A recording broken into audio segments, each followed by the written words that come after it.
Welcome, everybody. I am Dr. Ayla Tabaran and currently working as an assistant professor at Eskişehir Osman Gazi University, Eskişehir, Turkey. I really thank the organization committee for their kind invitation as a keynote speaker.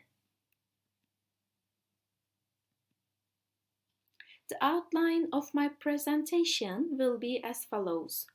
Why communication in mathematics? Mathematical communication as a competency. How can we foster mathematical communication competency? And an instructional practice, the sprinklers activity. So we begin. Why communication in mathematics? In order for all our students to develop an adaptive reasoning, they need many opportunity practice communication in mathematics. Through communication, our students can reflect on their own ideas, engage in discussions for refining them, and amend these ideas accordingly.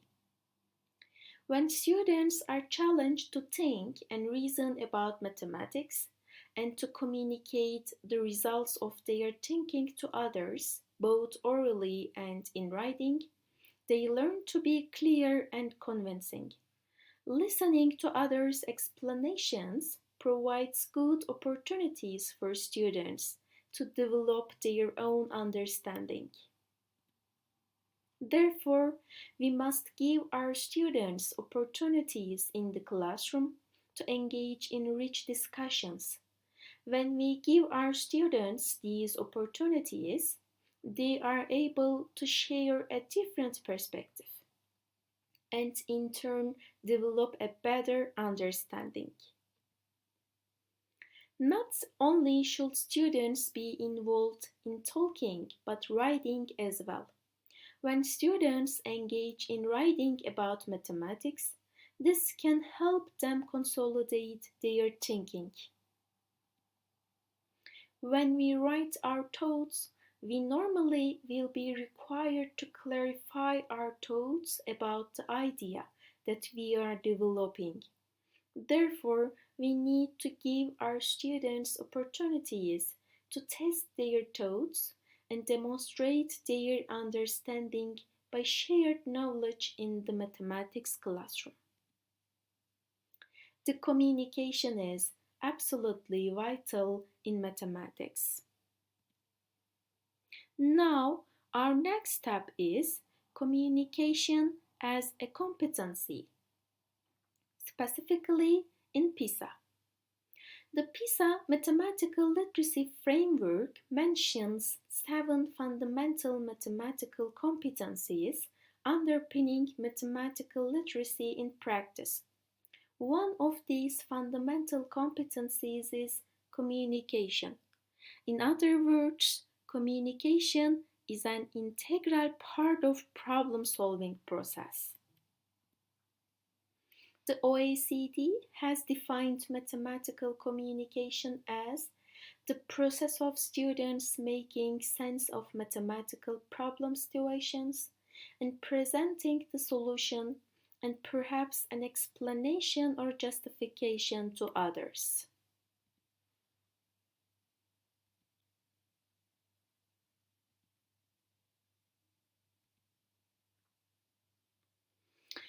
Two different components of communication, receptive and expressive, are elaborated in the PISA Mathematical Literacy Framework to determine both the level and extent of communication demands of a task and the capability of an individual to meet these demands.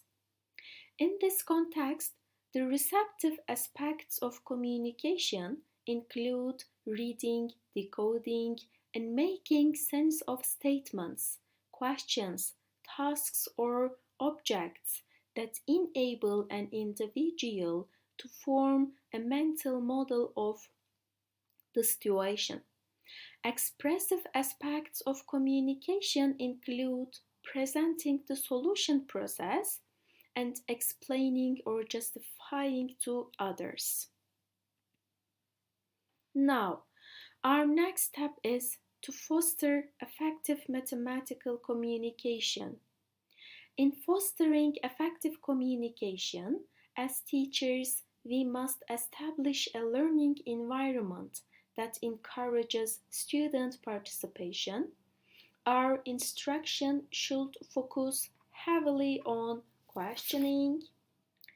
We should choose problems that can be solved in multiple ways, and students must have the opportunity to justify their solution and make necessary connections. Now, I want to exemplify a classroom teaching experiment designed based on the mathematical modeling approach to support 8th graders' mathematical communication competency. Here is the sprinklers problem. It's about placing sprinklers on a football field, and the learning objective is using the greatest common factor to solve problems. This is an example of a rich task to foster mathematical communication competency. The sprinklers. In a football match, the type of lawn and the way to water the lawn are very important factors in order to create suitable match conditions and minimize the risk of injury. To irrigate a football field that is 72 meters wide and 96 meters long, sprinklers rotating around itself will be placed. It's necessary that the water should not reach out of the field. Any area should be irrigated by only one sprinkler, and the maximum area should be watered. In addition, the least number of identical sprinklers should be used. Accordingly, answer the questions below. 1. Describe how the sprinklers should be placed according to the specified conditions. 2. Find out how much distance should be between two consecutive sprinklers. Show your mathematical calculations. 3.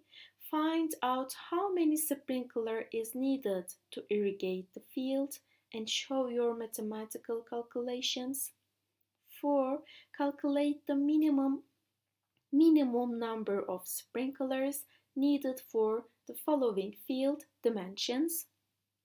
And the last question, 5. The width of a rectangular field should be a minimum of 45 meters and a maximum of 90 meters, while the length should be a minimum of 90 meters and a maximum of 120 meters.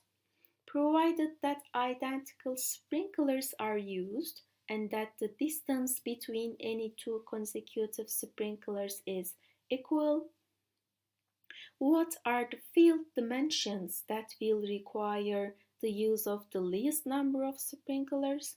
And what are the dimensions that will require the use of the greatest number of sprinklers? And explain your thinking. Mathematical focus. Construction of a real model that shows the layout of the sprinklers. Construction of the mathematical model for the distance between any two sequential sprinklers. Calculation of the total number of sprinklers. Calculation of the total number of sprinklers needed for different field dimensions. Interpretation of the increase or decrease in the number of sprinklers under changing conditions. And the implementation process. The students were first asked to read the problem text carefully. They were then asked to explain their understanding of the problem and the goal of the problem in their own words. They were encouraged to share their ideas about the mathematical meanings of expressions in daily language related to real world problems. The students were encouraged to participate in the process of understanding real world problems and setting up a real and or a mathematical model. It also aimed to support them in understanding the meanings of expressions and to express their mathematical ideas correctly. After understanding the real world problem and setting up a real and or a mathematical model, the students were encouraged to share their ideas about how to solve the problem with others. The researchers' inquiries focused on identifying and extracting the relevant information within the problem text and how to relate the relevant variables. Thus, the students were expected to be able to devise a strategy to solve the problem and to explain how they used it. The students were encouraged to participate in solving mathematical questions within the mathematical model. It was also aimed to support them in expressing their mathematical studies and calculations orally and to present them in writing. After solving mathematical questions within the mathematical model, the students were encouraged to explain and or describe the mathematical results in a real-world situation and provide justification for their responses. In this regard, what the mathematical result means, how it can be interpreted in real world and or extra mathematical contexts, and what kind of justification can be provided for the result have been questioned. Accordingly, the students were encouraged to participate in the process of interpreting and validating mathematical results. In this way, it was also aimed at supporting their ability to express their mathematical ideas correctly. For more details and instructional practice samples, you can read our article, An Investigation of 8th Graders' Communication Competency and Mathematical Literacy Performance, the Journal of Educational Research. Thank you for your participation.